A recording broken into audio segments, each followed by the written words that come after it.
Hey, welcome back. We're 1 week away, well, a little over a week, Saturday. Not this Saturday, but the next Saturday, live stream coming to you.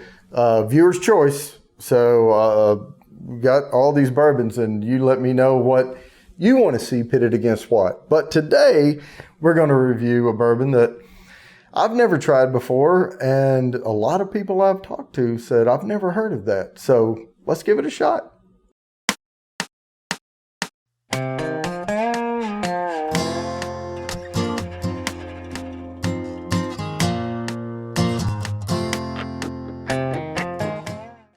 All right, we have Leadslinger's whiskey, and it says bourbon on it. All I know about this, I have not looked it up at all. I refrained from looking up anything. All I know is I saw it on the shelf. I had never seen it before, and I purchased it, and I don't even remember how much it was. I think it was around $35, $36. I don't really remember, but all I know is what's on the bottle. So it is 40%. That's 80 proof. That is low for me on this shelf. But no dogging, that at all. But it's an eagle with a rifle and the flag stripes and bourbon whiskey. And on the back, it says veteran owned Leadslinger's whiskey. Leadslinger's whiskey was founded in 2013 by 7 combat veterans when U.S. Air Force TAC Ops, U.S. Army Rangers, Green Berets, and paratroopers combined their love for American and fine whiskey, LSW, which is Leadslinger whiskey, was born. Tired of people afraid to support the Second Amendment, blah, blah, blah, all that. Freedom, like-minded individuals, blang, blang, blang. Stay frosty and freedom on, product of USA. Now, what's more important than that is down below in fine print says distilled by Scissortail Distillery, product of Moore, Oklahoma. I don't know anything about that distillery either. So I don't know if that is part of just this or if they have other things. This is unique. Now, I do know that I get bourbons around here from North Carolina, and they're only around here. They're just regional. They don't have a big nationwide shipping or anything like that. And I try them from time to time, and some of them are pretty good. Some of them not so good, but, they're all decent. Unless you get around the ones who try to defeat nature. And I know I've talked about that before, pressure cooking things and trying to infuse wood. But let's go ahead and bust this sucker open. That was a tight cork. Now I can tell you on the nose, it is bourbon. Now again, to be called a bourbon, 51% corn in the mash, has to be aged in new American oak barrels, and all of that. And I won't go through the whole big, I'm going to pour just a little tiny bit more in there for me. There we go. No alcohol abuse. Kind of lightweight on that little drop, but we're not going to judge that either. So let's go ahead and give her a swirl here. Again, a VR180, you can look down, scroll down, or tilt your phone down and look at that bourbon in front of you. I can tell you that is extremely light in color. So with bourbon, you're not allowed to add coloring. So what I'm expecting here is it's probably both. It's probably a very young age, maybe like right at 2 years. They don't have an age statement on here. And they probably add water to it to bring it down. Because again, telltale sign, if you see a bourbon that sits right at 40%, 80 proof, typically that means they have added some water. Now, most things, they can add some water to it, but they just don't add a lot. So let's see how this stacks up against what I'm kind of thinking this is more going to be like is probably not even as potent as like a regular Jim Beam or something. So let's see.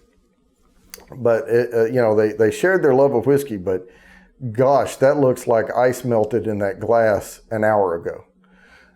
And that's a fresh pour from the bottle. So legs, I'm not really seeing much on it. It's pretty thin. They go down really quick.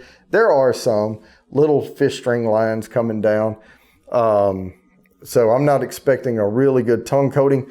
And I'm not dogging this bourbon. I'm only bringing you the stuff that I'm comparing it to more expensive, what I call richer, more note-filled bourbons, right, that I enjoy.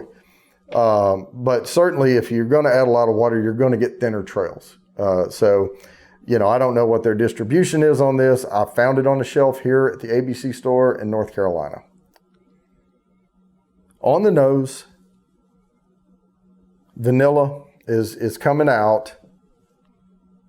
It's actually nosing slightly above its alcohol content, but not much. I'm not getting a lot of punch. I'm down in there pretty good. Vanilla and a little woody, spicy hint, but not like wood notes, not like your good oaky notes. And I don't know the mash bill on this either. So I don't know if maybe there was some rye in it or not. We'll see. But it's very subdued. I mean, everything about this bourbon up till now, color, legs, nose, have been just completely subdued. So we'll go from there and get that first sip out of the way.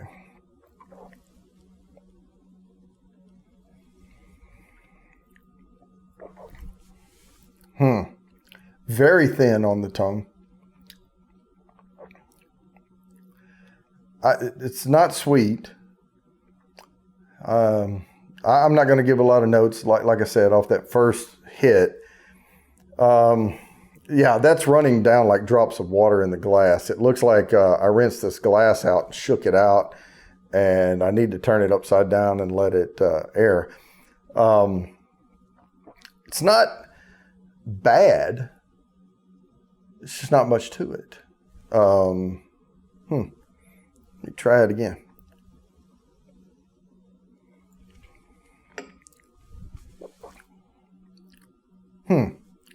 It does have that watered down flavor. The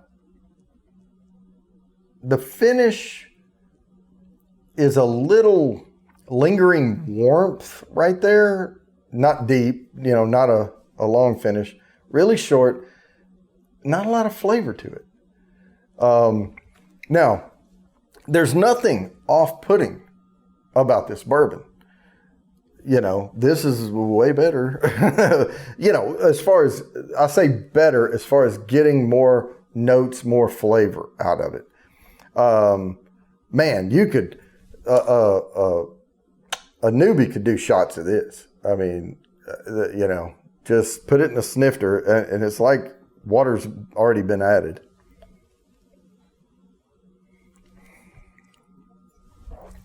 There is, what is that note?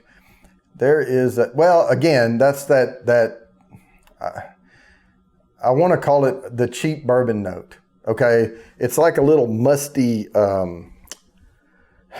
butterscotch or buttery like must that comes with too much water being added to a bourbon, is what it is.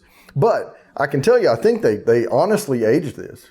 There's no pressurized trying to infuse the wood and pulling out bitter tannins or anything like that. I just wish they had left it in the barrel longer and not added so much water to it. For the price, no, not for that. Not for anything over $15. No, I would say, I mean that benchmark over there was $9.98, and I guarantee you that thing will kick the crap out of this. So I tried it, and I love Freedom, but it's a very, very young, thin, no color, hardly any flavor.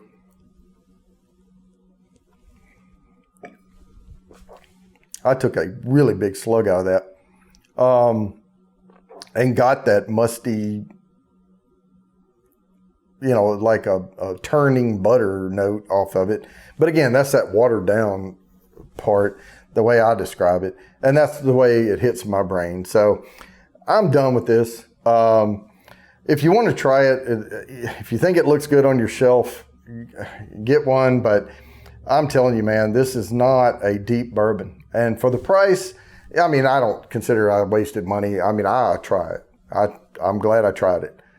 Not my favorite at all, but not my least favorite. My least favorite ones are the ones who try to fake and beat nature. So this is actually a bourbon, I think, barely, just made the mark. But other than that, there's not much else to say. So I'm going to go ahead and wrap this up. As always, please like and subscribe. Hit the bell down there for notifications, and I promise I'll keep bringing you these videos.